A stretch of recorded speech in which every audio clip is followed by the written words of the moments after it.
Hi students, welcome to our new class. ഇന്നത്തെ ക്ലാസ്സിൽ നമ്മൾ ഡിസ്കസ് ചെയ്യാൻ പോകുന്നത് പുതിയ ചാപ്റ്ററാണ്, തേർഡ് ചാപ്റ്റർ ആയിട്ടുള്ള ബിസിനസ് ഡാറ്റ അനാലിസിസിനെ കുറിച്ചാണ് പറയുന്നത്. അപ്പോൾ ഇതിൻ്റെ ഒരു മെയിൻ കണ്ടന്റുകൾ എന്തൊക്കെയാണെന്നുള്ള ഇവിടെ ഈ ഒരു ചാപ്റ്ററിൻ്റെ സ്റ്റാർട്ടിങ്ങിൽ പറയുന്നുണ്ട്. പുതിയ ജനറേഷനിലുള്ള കമ്പ്യൂട്ടേഴ്സിൻ്റെ ഫീച്ചേഴ്സ് എന്തൊക്കെയായിരിക്കും, എന്താണ് ഈ ഡാറ്റ അനാലിസിസ് എന്നുള്ള ഒരു കോൺസെപ്റ്റ്, ഏതൊക്കെ തരത്തിലുള്ള അനാലിസിസുകളുണ്ട്, എന്താണ് ഇതിൻ്റെ ഒരു ഇമ്പോർട്ടൻസിൻ്റെ ക്വാളിറ്റീനെ ബേസ് ചെയ്തിട്ട്, സോഷ്യൽ നെറ്റ്വർക്കിംഗ് അനാലിസിസ് എന്താണ്, ബിഗ് ഡാറ്റ അനാലിസിസ് എന്താണ്, artificial intelligence and intelligent agents എന്താണ്, അതിനെക്കുറിച്ചൊക്കെയാണ്. ഇതിന് വളരെ ഡീപ്പായിട്ടുള്ള കാര്യങ്ങളാണ് നമ്മൾ ഈ ഒരു ചാപ്റ്ററിൽ എക്സ്പ്ലെയിൻ ചെയ്യാൻ പോകുന്നത്. സോ ഇപ്പം നമ്മൾ പഠിക്കാൻ പോകുന്ന ടോപ്പിക് എന്ന് പറയുന്നത് എന്താണ് പുതിയ തരത്തിലുള്ള പുതിയ ജനറേഷനിലുള്ള കമ്പ്യൂട്ടേഴ്സിൻ്റെ ഫീച്ചേഴ്സ് എന്നാണ് പറയുന്നത്. അപ്പോൾ കമ്പ്യൂട്ടേഴ്സ് വളരെ പോപ്പുലറാണ് അതിൻ്റെ ക്യാപ്പബിലിറ്റീസ് കൊണ്ട് തന്നെ. അപ്പോൾ കമ്പ്യൂട്ടേഴ്സ് ഇല്ലാതെ ഇപ്പോൾ ഒന്നും നമുക്ക് കൃത്യമായിട്ട് ഓരോ ബിസിനസ് ഐഡിയാസും സ്ട്രാറ്റജീസും ഡിസിഷൻ മേക്കിംഗ് പോലും വളരെയധികം ഹെൽപ്പ് ചെയ്യുന്ന ഒരു ഇൻസ്ട്രുമെൻ്റ് തന്നെയാണ്. അപ്പോൾ അതുകൊണ്ട് തന്നെ കമ്പ്യൂട്ടേഴ്സിൻ്റെ ആ ഒരു ഇമ്പോർട്ടൻസ് അല്ലെങ്കിൽ ഫീച്ചേഴ്സിൽ ഒന്നാമത്തെ കാര്യം എന്ന് പറയുന്നത് സ്പീഡ് ഓഫ് ഓപ്പറേഷൻ തന്നെയാണ്. അപ്പോൾ പഴയ കമ്പ്യൂട്ടേഴ്സിനെ കമ്പയർ ചെയ്യുമ്പോൾ മോഡേൺ കമ്പ്യൂട്ടേഴ്സ് എന്ന് പറയുന്നത് much faster and hence they can be perform even very complex calculations very fast. അതാണ് ഇതിൻ്റെ ഏറ്റവും വലിയൊരു പ്രത്യേകത എന്ന് പറയുന്നത്. എത്ര വലിയ കോംപ്ലെക്സ് ആയിട്ടുള്ള പ്രോബ്ലംസും കാൽക്കുലേഷൻ പോലും വളരെ ഫാസ്റ്റായിട്ട് വളരെ ഈസി ആയിട്ട് നമുക്ക് ചെയ്ത് കിട്ടുക. ആ ഒരു ഓപ്പറേഷൻ്റെ സ്പീഡ് വളരെ ഹൈ ആണെന്നുള്ളതാണ് ഇപ്പോഴത്തെ ഒരു മോഡേൺ കമ്പ്യൂട്ടറിൻ്റെ ഒന്നാമത്തെ ഒരു ഫീച്ചർ എന്ന് പറയുന്നത്. രണ്ടാമത്തേൽ പോകുന്നത് ആക്യുറസിയാണ്. കമ്പ്യൂട്ടേഴ്സ് വളരെ ആക്യുറേറ്റ് ആയിട്ടാണ് ഓരോ ഡാറ്റേനെയും പ്രോസസ്സ് ചെയ്തെടുക്കുന്നത്. എന്തെങ്കിലും മിസ്റ്റേക്സ് അതിൻ്റെ കാൽക്കുലേഷനിൽ ഒക്കർ ചെയ്യുമ്പോൾ they are committed by human beings in the process of feeding wrong data or wrong instructions. നമുക്ക് കിട്ടുന്ന ആൻസറിൽ എന്തെങ്കിലും ഒരു മിസ്റ്റേക്ക് ഉണ്ടെങ്കിൽ തന്നെ തീർച്ചയായിട്ടും അത് എവിടെ നിന്നുണ്ടായതായിരിക്കാം. ഒരു ഹ്യൂമൻ ബീയിങ് കൊടുക്കുന്ന റോങ് ആയിട്ടുള്ള ഇൻസ്ട്രക്ഷൻ്റെ പ്രശ്നം കൊണ്ട് മാത്രമാണ് നമുക്ക് കിട്ടുന്ന ഔട്ട്പുട്ടും തെറ്റായിട്ട് മാറാനുള്ള സാധ്യത ഉള്ളൂ എന്നുള്ളതാണ് പറയുന്നത്. അപ്പോൾ അതുകൊണ്ട് തന്നെ അത്തരത്തിലുള്ള മിസ്റ്റേക്ക് നമ്മൾ ഒഴിവാക്കണമെങ്കിൽ it is better to check data. അത് പ്രോസസ്സ് ചെയ്യണം മുന്നേ തന്നെ ഡാറ്റ എപ്പോഴും ഒന്ന് ചെക്ക് ചെയ്യുക എന്നുള്ളതാണ്.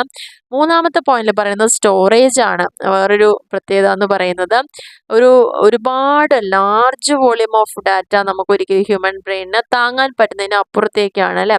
അപ്പോൾ അതുകൊണ്ട് തന്നെ അത്തരത്തിലുള്ള ഒത്തിരി ഡാറ്റാസ് നമുക്ക് സ്റ്റോർ ചെയ്യാൻ വളരെ ഈസി ആയിട്ട് തന്നെ ഇതിൽ സാധിക്കുന്നു എന്നുള്ളതാണ് മൂന്നാമത്തെ ഒരു പ്രത്യേകതയായിട്ട് പറയുന്നത്. നാലാമത്തെ പ്രത്യേകത എന്ന് പറയുന്നത് വേഴ്സറ്റാലിറ്റി എന്നുള്ളതാണ് പറയുന്നത്. അപ്പോൾ കമ്പ്യൂട്ടർ എന്ന് പറയുന്ന ഒരു ബഹുമുഖ പ്രതിഭയാണ്. എന്താണ് ഈ വേഴ്സറ്റൈൽ എന്ന് പറയുന്നത്? ഒന്നിലധികം കാര്യങ്ങൾ ഒരേ സമയം ചെയ്യാൻ പറ്റുക. അതിൻ്റെ വേഴ്സറ്റൈൽ മെഷീനാണ്. അതിൻ്റെ capable of performing any task. എന്തൊരു വർക്കാണെങ്കിലും എത്ര നേരം വരേക്കും it can be broken down into a series of logical steps. ഒരു കൂട്ടം സീരീസുകളായിട്ട് ലോജിക്കൽ സ്റ്റെപ്പിലൂടെ നമുക്കത് ബ്രോക്ക് ഡൗൺ ചെയ്തെടുക്കാൻ പറ്റുന്നു എന്നുള്ളതാണ് പറയുന്നത്. അപ്പോൾ ഒരുപാട് അതിൻ്റെ പ്രത്യേകത ഞാൻ പറഞ്ഞു, എത്ര തരത്തിലുള്ള ഡാറ്റകളെയും സെയിം ടൈമിൽ തന്നെ ഒരേ സമയം അത് ചെയ്തെടുക്കാൻ പറ്റും. ഒരു മനുഷ്യന് ഒരു വർക്ക് ഒന്നോ രണ്ടോ വർക്ക് ഒരു അറ്റ് ദ സെയിം ടൈം ചെയ്യാൻ പറ്റുള്ളൂ. പക്ഷേ പുതിയ മോഡേൺ കമ്പ്യൂട്ടേഴ്സിൻ്റെ ഒരു പ്രത്യേകത അത് തന്നെ വേഴ്സറ്റാലിറ്റി തന്നെയാണ് എന്നുള്ളതാണ് പറയുന്നത്. ആൻഡ് ഓട്ടോമാറ്റിക് ഓപ്പറേഷനാണ് ഇവിടെ വരുന്നത്. ഒരു കമ്പ്യൂട്ടറിന് അതിൻ്റെ വർക്കുകൾ ഏതൊരു പെർട്ടിക്കുലർ ടാസ്കും അവർക്ക് എന്ത് ഇൻസ്ട്രക്ഷൻ കിട്ടുന്നോ അതിൻ്റെ ബേസിസിൽ അവർക്കത് കമ്പ്യൂട്ട് ചെയ്യാൻ പറ്റുന്നുണ്ട്. ഡിലിജൻ്റ് ആണ്, വളരെ ഹാർഡ് വർക്കിംഗ് ആണ് കമ്പ്യൂട്ടർ എന്ന് പറയുന്നത്. കാരണം ഒരു മനുഷ്യന് ഒരുപാട് എന്താ പറയുക ബുദ്ധിമുട്ടുള്ളൊരു ജോലി ഒരുപാട് നേരം ഒന്നും ചെയ്യാൻ പറ്റില്ല. അപ്പോൾ ഇത് നമ്മൾ ക്ഷീണിക്കും. പക്ഷെ അങ്ങനെ ഒരു ടയേർഡ്നെസ് ആർക്കില്ല, കമ്പ്യൂട്ടറിന് ഇല്ല. ഒരു ബോറടി നമുക്ക് തന്നെ ഒരു വർക്ക് കുറേ നേരം റെഗുലറായി ചെയ്യുമ്പോൾ ഒന്ന് ബോറടിക്കുന്ന പോലെ, പക്ഷെ അങ്ങനത്തെ ഒരു ബോർഡം ഇല്ല. ആൻഡ് ഒരു കോൺസെൻട്രേഷൻ കുറേ നമ്മൾ ചെയ്യുമ്പം അതിൽ ശ്രദ്ധ ഇല്ലാതെ വരുന്നൊരവസ്ഥയിലേക്കൊക്കെ മാറാം. അതൊക്കെ ഒരു മനുഷ്യനെ സംബന്ധിച്ചോളം. പക്ഷെ ഒരു കമ്പ്യൂട്ടറിനെ സംബന്ധിച്ചോളം ഇത്തരത്തിലൊരു ടയേർഡ്നെസ് ഇല്ല, ബോർഡം ഇല്ല, ആൻഡ് ലാക്ക് ഓഫ് കോൺസെൻട്രേഷൻ വരുന്നില്ല. അതുകൊണ്ട് തന്നെ ഒരു ഹ്യൂമൻ ബീയിങ്ങിനെക്കാട്ടിലും വളരെ ലാർജ് ആൻഡ് റെപ്പിറ്റേറ്റീവ് ജോബ് ചെയ്യാൻ വളരെ ആപ്റ്റ് ആയിട്ടുള്ളൊരു സംവിധാനം തന്നെയാണ് കമ്പ്യൂട്ടർ എന്ന് പറയുന്നത്. ഏഴാമത്തെ പോയിന്റിൽ പറയുന്നത് കോംപ്ലെക്സിറ്റി ആണ്. വളരെ സങ്കീർണമായിട്ടുള്ള ഒരു മാത്തമാറ്റിക്കൽ മോഡൽ തന്നെ കൃത്യമായിട്ട് കമ്പ്യൂട്ടേഴ്സിൻ്റെ ഹെൽപ്പോട് കൂടിയിട്ട് ഈസി ആയിട്ട് അനലൈസ് ചെയ്യാൻ സാധിക്കുന്നു എന്നുള്ളതാണ് വേറൊരു പ്രത്യേകത. ആൻഡ് എട്ടാമത്തെ പോയിന്റിൽ പറയുന്നത് റിലയബിലിറ്റി ആണ്. റിലയബിൾ ആവുക, നമുക്ക് കിട്ടുന്ന ഇൻഫർമേഷനൊക്കെ നമുക്ക് വിശ്വസിക്കാൻ പറ്റുക എന്നുള്ളതാണ്. ഒരു standard of operation pre determine ചെയ്യാൻ അതിൻ്റെ പെർഫോമൻസ് മെഷർ ചെയ്യാനൊക്കെ അത് ആവശ്യമാണ്. ഒരു പ്രോഗ്രാം എക്സിക്യൂട്ട് ചെയ്യപ്പെടുന്നത് എനി നമ്പർ ഓഫ് ടൈംസ്, എത്ര തവണ നമ്മളത് എക്സിക്യൂട്ട് ചെയ്താലും with same set of data, ഒരേ ഡാറ്റേനെ വെച്ചിട്ട് വീണ്ടും വീണ്ടും വീണ്ടും നമ്മൾ എക്സിക്യൂട്ട് ചെയ്യുമ്പോഴും എല്ലാ സമയത്തും കിട്ടുന്ന റിസൾട്ട് എങ്ങനെയായിരിക്കണം, വുഡ് ബി ദ സെയിം. എന്നാൽ മാത്രമാണ് ആ കൊടുത്ത ഡാറ്റ റിലയബിൾ ആണെന്ന് നമുക്ക് പറയാൻ പറ്റുള്ളൂ. ഓക്കെ, അപ്പോൾ ഇത്രയാണ് ഒരു മോഡേൺ കമ്പ്യൂട്ടറിൻ്റെ ഫീച്ചേഴ്സ് എന്ന് പറയുന്നത്. ഇനി നെക്സ്റ്റ് പറയുന്നതാണ് കൺസെപ്റ്റ് ഓഫ് ഡാറ്റ അനാലിസിസ്. എന്താണ് ഈ ഒരു ഡാറ്റ അനാലിസിസ് എന്ന് പറഞ്ഞു കഴിഞ്ഞാൽ, ഡാറ്റ അനാലിസിസ് എന്ന് പറഞ്ഞാൽ അതൊരു പ്രോസസ്സാണ്. നമുക്ക് കൊടുക്കുന്ന ഡാറ്റേനെ കൃത്യമായിട്ട് ഇവാലുവേറ്റ് ചെയ്യുന്ന ഒരു പ്രോസസ്സാണ് ഡാറ്റ അനാലിസിസ് എന്ന് പറയുന്നത്. എങ്ങനെയാണ് അത് പ്രോസസ്സ് ചെയ്യപ്പെടുന്നത്? Using analytical or statistical tools to discover useful information. നമുക്ക് ആവശ്യമുള്ള ഉപകാരപ്രദമായ ഇൻഫർമേഷനെ ഡിസ്കവർ ചെയ്യാൻ വേണ്ടിയിട്ട്, കണ്ടെത്താൻ വേണ്ടിയിട്ട് അനലിറ്റിക്കലായിട്ടും സ്റ്റാറ്റിസ്റ്റിക്കൽ ടൂൾസ് യൂസ് ചെയ്തിട്ട് അതിനെ ഇവാലുവേറ്റ് ചെയ്യുന്ന ഒരു പ്രോസസ്സിനെയാണ് എന്ത് പറയുന്നത്? ഡാറ്റ അനാലിസിസ് എന്ന് പറയുന്നത്. അപ്പോൾ ഈ ഡാറ്റ അനാലിസിസ് പ്രധാനമായിട്ട് യൂസ് ചെയ്യുന്നത് ബിസിനസ്സിൽ, അത് ബിഗ് ആയിക്കോട്ടെ സ്മോൾ ആയിക്കോട്ടെ, അവർ കൃത്യമായി ഡാറ്റനെ കളക്ട് ചെയ്യും, സോർട്ട് ചെയ്യും, റിസൾട്ടിനെ ഇൻ്റർപ്രിറ്റ് ചെയ്ത് കൊടുക്കും ഡിസിഷൻ എടുക്കാൻ വേണ്ടിയിട്ട് എന്നുള്ളതാണ് പറയുന്നത്. ഇനി ഈ ഒരു ഡാറ്റ അനാലിസിസ് എന്താന്ന് പറഞ്ഞു, പ്രോസസ്സാന്ന് പറഞ്ഞു. അപ്പം അതിൽ നമ്മൾ പറയുന്നുണ്ട് എന്താണ് ഡാറ്റ എന്ന് പറയുന്നത്. ഡാറ്റ എന്ന് പറഞ്ഞാൽ എന്താണ്? ഒരു കാര്യം, ഒരു വാല്യൂ കൊടുക്കുന്നതിന് വേണ്ടിയിട്ട്, വാല്യൂ അസൈൻ ചെയ്യാൻ വേണ്ടിയിട്ട് ഒരു കാര്യത്തിനെ നമ്മൾ വളരെയധികം ഡിസ്ക്രൈബ് ചെയ്യുക, വിവരിച്ചു കൊടുക്കുക, അതിനെ തന്നെയാണ് ഡാറ്റ എന്ന് പറയുന്നത്.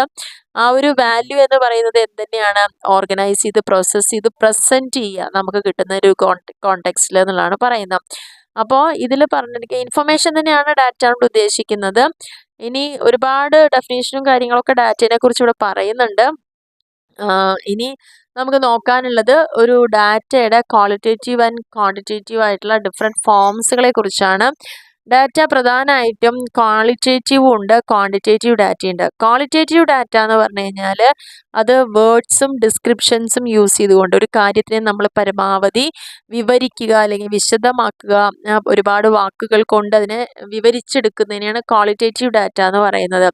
ഇത് നമുക്ക് ഒബ്സർവ് ചെയ്യാം, ബട്ട് ഇറ്റ് ഈസ് സബ്ജക്റ്റീവ് ആണത്. എന്തുകൊണ്ടാണെന്ന് വെച്ചാൽ ഇത് ആരൊക്കെ യൂസ് ചെയ്യുന്നോ, കമ്പയർ ചെയ്യുന്നോ, ആ വ്യക്തികൾക്ക് അനുസരിച്ച് ഇതിങ്ങനെ അതിൻ്റെ ഒരു അൾട്ടിമേറ്റ് റിസൾട്ട് ചേഞ്ച് ആക്കിക്കൊണ്ടിരിക്കുന്നതാണ് പറയുന്നത്. ആ ഒരു ഡിസ്ക്രിപ്ഷൻ കൊടുക്കുന്നത് ടെക്സ്റ്റുകളായിട്ടോ അതുപോലെ ടേസ്റ്റ്, എക്സ്പീരിയൻസ് അതിൻ്റെയൊക്കെ ബേസിസിലായിരിക്കാം. പല ഫോക്കസ് ഗ്രൂപ്പുകളിൽ നിന്നും, ഇൻ്റർവ്യൂകളിൽ നിന്നും, അതേപോലെ തന്നെ ഓപ്പൺ എൻഡഡ് ക്വസ്റ്റനെയറിൽ നിന്നൊക്കെയാണ് ഇത്തരത്തിലുള്ള ഡാറ്റകൾ നമ്മൾ കളക്ട് ചെയ്യുക. അതുകൊണ്ട് തന്നെ അതൊരു ലെസ് സ്ട്രക്ചേർഡ് സിറ്റുവേഷനും കൂടി ആയിരിക്കും. അപ്പോൾ ഇത്തരത്തിലൊരു സിമ്പിൾ വേ എന്ന് പറയുന്നത് to think of qualitative data in the form of words. വാക്കുകളിലൂടെ ഒരു ഡാറ്റ കളക്ട് ചെയ്യുന്നതിന് തന്നെയാണ് ക്വാളിറ്റേറ്റീവ് ഡാറ്റ എന്ന് പറയുന്നത്. ക്വാണ്ടിറ്റേറ്റീവ് ഡാറ്റ എന്ന് പറഞ്ഞു കഴിഞ്ഞാൽ ഇവിടെ ആ ഡാറ്റ എക്സ്പ്രസ് ചെയ്യുന്നത് നമ്പേഴ്സ് യൂസ് ചെയ്തിട്ടായിരിക്കുന്നതാണ് വേറൊരു പ്രത്യേകത. നമുക്കതിനെ കാറ്റഗറി തിരിക്കാം, മെഷർ ചെയ്യാം, റാങ്ക് ചെയ്യാം, അതിന് ലെങ്ത് ഉണ്ടായിരിക്കാം, വിഡ്ത്ത് ഉണ്ടായിരിക്കാം, വെയിറ്റ് ഉണ്ടായിരിക്കാം, ഏജ്, കോസ്റ്റ്, റേറ്റിംഗ് സ്കെയില്, ഇതെല്ലാം ഇതിന് ഉദാഹരണങ്ങളാണ്. കാരണം ഇവിടെ നമുക്കൊരു ഡാറ്റനെ റാങ്ക് ചെയ്യണമെങ്കിൽ നമ്മൾ എന്താ യൂസ് ചെയ്യുന്നത്? നമ്പേഴ്സ് 1 2 3. മെഷർ ചെയ്യണമെങ്കിൽ, കാറ്റഗറൈസ് ചെയ്യണമെങ്കിൽ, വെയിറ്റ് കൊടുക്കണം, ഇവിടെയൊക്കെ നമ്പേഴ്സ് യൂസ് ചെയ്യുന്നു എന്നുള്ളതാണ് പറയുന്നത്. സോ ഈ ഒരു ക്വാണ്ടിറ്റേറ്റീവ് ഡാറ്റ റെപ്രസെൻറ്റ് ചെയ്യുന്ന ഗ്രാഫിക്കലായിട്ട് റെപ്രസെൻറ്റ് ചെയ്യാം, ടേബിളുകളായിട്ട് ആൻഡ് സ്റ്റാറ്റിസ്റ്റിക്കലി ഇത് അനലൈസ് ചെയ്യാൻ പറ്റും. അപ്പോൾ ഇത്തരത്തിലുള്ള ഒരു ഡാറ്റയാണ് കിട്ടുന്നതെങ്കിൽ അതിനെയാണ് ക്വാണ്ടിറ്റേറ്റീവ് ഡാറ്റ എന്ന് പറയുന്നത്. സോ എന്താണ് ഡാറ്റ അനാലിസിസ്? ഡാറ്റ എന്ന് പറഞ്ഞാൽ എന്താണ്? രണ്ട് തരത്തിലുള്ള ഡാറ്റകൾ ഏതൊക്കെയാണ്? ക്വാളിറ്റേറ്റീവും ക്വാണ്ടിറ്റേറ്റീവിൻ്റെ വ്യത്യാസങ്ങൾ എന്താണ്? അപ്പോൾ ഇവിടെ രണ്ട് ടൈപ്സ് ഓഫ് ക്വാണ്ടിറ്റേറ്റീവ് ഡാറ്റയും കൂടി ഒന്ന് പറയുന്നുണ്ട്. ക്വാണ്ടിറ്റേറ്റീവ് ഡാറ്റയിൽ പ്രധാനമായിട്ടും ഉള്ളത് ഒന്ന് എന്താണ്? Categorical data. കാറ്റഗറിക്കൽ ഡാറ്റ എപ്പോഴും ഓരോ ഗ്രൂപ്പുകളായിട്ടായിരിക്കും ഉണ്ടായിരിക്കുക. An item cannot belong to more than one group at a time. ഒരു ഐറ്റം ഒരു ഗ്രൂപ്പിൽ ഉണ്ടാവാൻ പാടുള്ളൂ, അതേസമയം അത് വേറൊരു ഗ്രൂപ്പിലും കൂടി ഉണ്ടാവാൻ പാടില്ല. അപ്പോൾ categorical variables represent types of data which may be divided into group. നമുക്ക് മൊത്തത്തിൽ കിട്ടുന്ന ഡാറ്റേനെ നമ്മൾ എന്ത് ചെയ്യും? അതിൻ്റെ എന്തെങ്കിലും ഒരു പ്രത്യേക സ്വഭാവത്തിൻ്റെ അടിസ്ഥാനത്തിൽ അതിനെ ഗ്രൂപ്പ് ചെയ്യുക.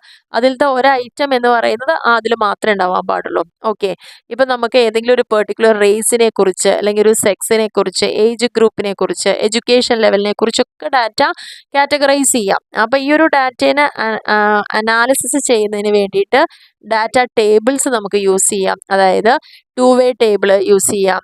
Presence categorical data by counting the number of observation that fall into each group of 2 variables. 2 variables എടുത്ത് ചെയ്യുമ്പോൾ എത്ര തവണ അത് ആ ഒരു ഗ്രൂപ്പിൽ റിപ്പീറ്റ് ചെയ്തിട്ടുണ്ടെന്ന് നോക്കാം.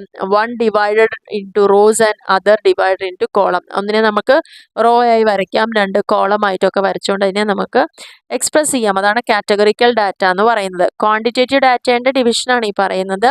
അടുത്തതാണ് കണ്ടിന്യൂസ് ഡാറ്റ എന്ന് പറയുന്നത്. കണ്ടിന്യൂസ് ഡാറ്റ എന്ന് പറഞ്ഞു കഴിഞ്ഞാൽ ഇതൊരു ന്യൂമറിക്കൽ ഡാറ്റ ആണ് മെഷർ ചെയ്യുന്നത്. അത് കണ്ടിന്യൂസ്, ആ പേര് തന്നെ ഉണ്ട്, കൃത്യമായിട്ട് ഒരു റേഞ്ചോ സ്കെയിലോ ഉണ്ടായിരിക്കും അതിനെ മെഷർ ചെയ്യുക എന്നുള്ളതാണ് പറയുന്നത്. ഒരു കണ്ടിന്യൂസ് ഡാറ്റ എപ്പോഴും എങ്ങനെയായിരിക്കും? All values are possible with no gaps between. 2 സംഖ്യകൾക്കിടയിൽ അല്ലെങ്കിൽ ഡാറ്റകൾക്കിടയിൽ അവിടെ ഒരു ഗ്യാപ്പ് ഇല്ലാതെ തുടർച്ചയായിട്ട് പോവുക. Continuous data are persons height or weight and temperature.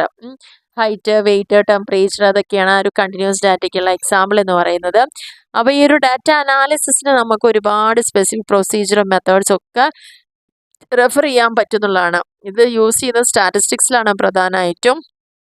അതിൽ പ്രധാനമായിട്ടും അടങ്ങിയിരിക്കുന്ന കാര്യം വർക്കിംഗ് വിത്ത് ഇൻഫർമേഷൻ, ഡാറ്റയുമായിട്ട് നമ്മൾ വർക്ക് ചെയ്യുക. എന്തിനാ? To support the work and goals plans. ഒരു ഓർഗനൈസേഷൻ്റെ ഗോൾ അച്ചീവ് ചെയ്യാനും പ്ലാൻ അച്ചീവ് ചെയ്യാനും വർക്ക് സപ്പോർട്ടിനും ഒക്കെ ഭാഗമായിട്ടാണ് ഇത്തരത്തിലുള്ള ഡാറ്റകൾ യൂസ് ചെയ്യേണ്ടി വരുന്നത് എന്നുള്ളതാണ് പറയുന്നത്. അപ്പോൾ നമുക്ക് ഇന്ന് ഇത് ചെറിയൊരു ടോപ്പിക്കിൽ തന്നെ ഒതുക്കാം. എന്താണ് അപ്പോൾ ഇന്നത്തെ ഒരു ക്ലാസ്സിൻ്റെ ഒരു ഓവറോൾ എന്ന് പറയുന്നത് എന്താണ്? പുതിയ ജനറേഷനിലുള്ള കമ്പ്യൂട്ടറും പഴയതും തമ്മിൽ ഒരു ക്ലാസിഫിക്കേഷൻ എന്ന് പറയാം, ഒരു കമ്പാരിസൺ എന്ന് പറയാം, അല്ലെങ്കിൽ അതിനുള്ള പുതിയ മേന്മകൾ അല്ലെങ്കിൽ ഫീച്ചേഴ്സ് എന്തൊക്കെയാണെന്നുള്ള പറയാം. 8 പോയിന്റ് ആയിട്ട് ഇവിടെ പറയുന്നത്. സോ ഇതൊരു essay ക്വസ്റ്റ്യന് വരെ ചാൻസ് ഉള്ള ഒരു ടോപ്പിക്കാണ് ന്യൂ ജനറേഷൻ കമ്പ്യൂട്ടറിൻ്റെ ഫീച്ചേഴ്സ് എന്ന് പറയുന്നത്. ഇനി നമ്മൾ വന്നിരിക്കുന്നത് നമ്മുടെ ടോപ്പിക്കിലോട്ടാണ്. എന്താണ് ഡാറ്റ അനാലിസിസ്? 2 മാർക്സിൻ്റെ ക്വസ്റ്റ്യൻ ആണ്. ഡാറ്റ അനാലിസിസ് എന്താണ്, ഡാറ്റ എന്താണ്, ആൻഡ് ഡിഫറെൻറ്റ് ടൈപ്സ് ഓഫ് ഡാറ്റകൾ ഏതൊക്കെയാണ്. 2 മാർക്സിനൊക്കെ ചോദിക്കാം. What is qualitative data, quantitative data and categories. നമ്മൾ ക്വാണ്ടിറ്റേറ്റീവിനെ തന്നെ 2ആയിട്ട് ഡിവൈഡ് ചെയ്യേണ്ടത് ഏതൊക്കെയാണ്? കാറ്റഗറിക്കൽ ഡാറ്റയും ആൻഡ് കണ്ടിന്യൂസ് ആയിട്ടുള്ള ഡാറ്റയും. അപ്പോൾ ഇത്രയും കാര്യങ്ങളാണ് നമ്മൾ ഇന്നത്തെ ഈ ഒരു വീഡിയോയിൽ എക്സ്പ്ലെയിൻ ചെയ്തിരിക്കുന്നത്. അപ്പോൾ ഇന്നത്തെ ഒരു ക്ലാസ് നിങ്ങൾക്ക് ഇഷ്ടപ്പെടുകയാണെങ്കിൽ തീർച്ചയായിട്ടും ലൈക്ക് ചെയ്യാനും ഷെയർ ചെയ്യാനും കമൻറ്റ് ചെയ്യാനും മറക്കരുത്. നിങ്ങളുടെ ഫ്രണ്ട്സിലേക്കൊക്കെ ഒന്ന് ഷെയർ ചെയ്ത് കൊടുക്കുക. അതേപോലെ തന്നെ നമ്മുടെ 3rd സെമസ്റ്ററിൻ്റെ മറ്റുള്ള സബ്ജക്റ്റുകൾ ഓൾറെഡി അപ്ലോഡ് ചെയ്തിട്ടുണ്ട്.